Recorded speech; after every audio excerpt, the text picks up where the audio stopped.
आशा करता हूँ आप सब लोग अच्छे होंगे। राधे राधे। अगर आप तिरुपति ट्रिप का प्लान कर रहे हैं तो ये वीडियो आपके लिए उपयोगी होने वाला है।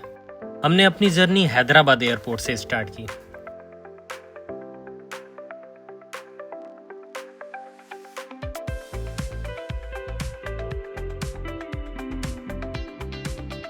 तिरुपति एयरपोर्ट पहुंचे और वहां पे लगेज कलेक्ट किया।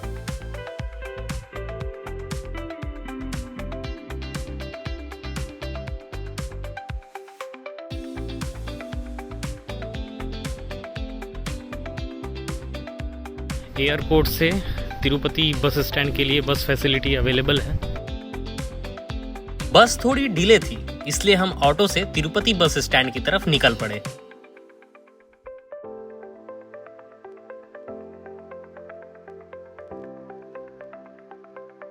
बस स्टैंड के पास ही एक होटल लिया, लगेज रखकर तुरंत पास में ही फ्री दर्शन टिकट लेने के लिए चले गए।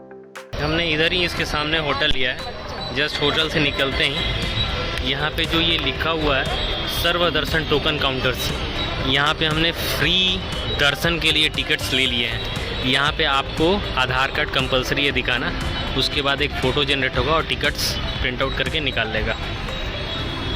फिर उसके बाद सुबह सुबह हम लोग तिरुमला पर्वत की तरफ जाएंगे। टिकट लेने के बाद होटल वापस आए, थोड़ा रेस्ट किया और अगले दिन सुबह तिरुपति बस स्टैंड से बस पकड़ के तिरुमला पर्वत के लिए निकल पड़े। तिरुमला जाते वक्त एक लगेज चेक पोस्ट आता है, जहां सामान की प्रॉपर स्कैनिंग होती है। उसके बाद लगभग 1 घंटे के सफर में तिरुमला बस स्टैंड पहुंच गए। बस स्टैंड पहुंचने के बाद सीधा कल्याण कट्टा गए। यहाँ हमने केशदान किया और स्नान के बाद आगे की यात्रा शुरू की। तिरुमला पर्वत पर श्री वेंकटेश्वर स्वामी के अलावा भी कई दर्शनीय स्थल हैं, जिन्हें मिस नहीं करना चाहिए। हमने श्रीवरी पद्दालु, सीलातोर्थम, चक्र तीर्थम, वेणुगोपाल स्वामी मंदिर, आकाश गंगा और पाप विनाशनम विजिट किया। जापाली हनुमान भी एक प्रसिद्ध स्थल है, लेकिन इनको अकेले कवर करने में ही 1 से 2 घंटे लग जाते हैं, इसलिए इस बार हमने इसे स्किप कर दिया है। चलिए आपके साथ एक एक करके इन सब स्थलों को विजिट करते हैं। तिरुमला पे जो प्लान था कि वेंकटेश्वर स्वामी के दर्शन के अलावा जो 6 प्लेसेस थे, उसमें से हम श्रीवरी पद्दालु उनका दर्शन करने जा रहे हैं। वहाँ पे ऐसा माना जाता है कि वेंकटेश्वर स्वामी का पहला जो पद था, पैर का जो निशान है, इधर ही है। रास्ते में हमें गिलहरी की एक बहुत ही खूबसूरत प्रजाति देखने को मिली।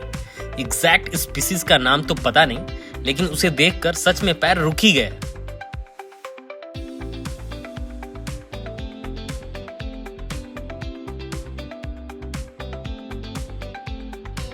श्रीवरी पद्दालु, भगवान वेंकटेश जी के पैर।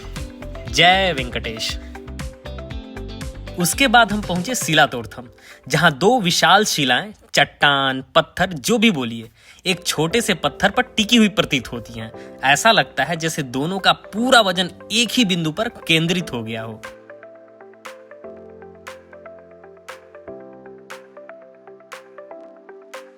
यहाँ सुंदर पक्षियों के साथ कुछ समय बिताने के बाद अगले स्थल की तरफ बढ़ गए। तीसरा स्थल है चक्र तीर्थम। मान्यता है कि यहीं श्री हरि ने अपना सुदर्शन चक्र स्थापित किया था। इस कुंड में कई लोग स्नान भी करते हैं, लेकिन शेषनाग के दर्शन के बाद मन इतना तृप्त हो गया कि हम बिना स्नान किए आगे बढ़ गए। चौथा स्थल है वेणुगोपाल स्वामी मंदिर, जहां भगवान श्री कृष्ण का प्रेम, संगीत और भक्ति से भरा रूप देखने को मिलता है। जय श्री कृष्ण। इसके बाद पहुंचे आकाश गंगा। पहले इस जल की आवाज को सुनिए और महसूस कीजिए। मान्यता है कि यहाँ माँ गंगा आकाश से प्रकट हुई हैं। यहाँ का जल शुद्ध और दिव्य माना जाता है, जो भगवान वेंकटेश जी के अभिषेकम में भी उपयोग होता है। आकाश गंगा के दर्शन के बाद हम छठे स्थल पाप विनाशनम पहुंचे, जिसका अर्थ है पापों का विनाश। यहाँ गिरती हुई जल धाराओं में स्नान करने से पुराने पापों का विनाश होता है, ऐसी मान्यता है।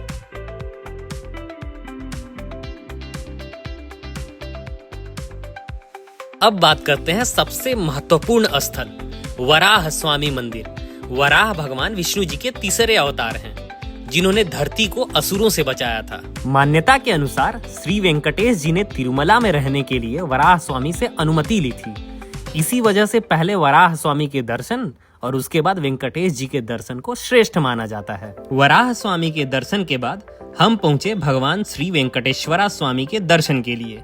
जय वेंकटेश। ये रास्ता वेंकटेश्वर स्वामी के दर्शन के लिए जाता है। ये आगे जाके एक लंबी लाइन में मिल जाएगी। अब उसी के साथ हमें आगे बढ़ के फाइनली हम वेंकटेश्वर स्वामी के दर्शन करेंगे। इसके पश्चात जो आपको लंबी लाइन मिलेगी उसमें लगभग आपको 7 से 8 घंटे, अगर आप फ्री दर्शन के लिए जा रहे हो तो इतना तो सोच के ही चलो, आप 7-8 घंटे आपको लगेंगे। आपको अंदर में 2 बड़े वेटिंग हॉल्स मिलेंगे जहां हमें लगभग 4-4 घंटे का इंतजार करना पड़ा। अंदर ही शौचालय, पीने का पानी और प्रसाद यानी दूध और हलवा की व्यवस्था होती है, क्योंकि दर्शन का समय काफी लंबा होता है। पहले वेटिंग हॉल तक लगेज और मोबाइल फोन अलाउड होता है, लेकिन दूसरे वेटिंग हॉल से पहले सब जमा करवा लिया जाता है। इसी वजह से हम अंदर का वीडियो रिकॉर्ड नहीं कर पाए, लेकिन दर्शन बहुत ही शांत और दिव्य रहा। हमें पूरे 12 घंटे लग गए। हम शाम 5 बजे अंदर गए थे और सुबह 5 बजे मंदिर से बाहर निकले। दर्शन के बाद हम वापस तिरुपति एयरपोर्ट आए और अपने वापसी की यात्रा शुरू कर दी। राधे राधे।